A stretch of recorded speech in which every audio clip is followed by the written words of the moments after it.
corpo di donna, passa la notte, ora una puce viene chiamata Fighin perché era dentro la figa. Dai, fammi la foto. No, vai avanti, non perdere. Un'altra Fighin perché era nel culo e una Fighin perché erano alle orecchie. Ah, si ritrovano. Allora Fighin. Ah, gli è andata la sì. No, sono sbagliato. Ah, sì.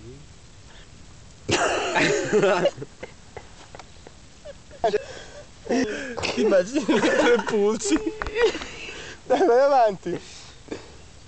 Sì. Allora, Come è passato la notte? insomma. Ma Urcin. Lui invece, ma io ho dormito bene, tranne la mattina mi sono attaccato con la schiena a qualcosa. Ho fatto bene, tranne sempre una cosa che veniva dentro e fuori. Con te. Ecco.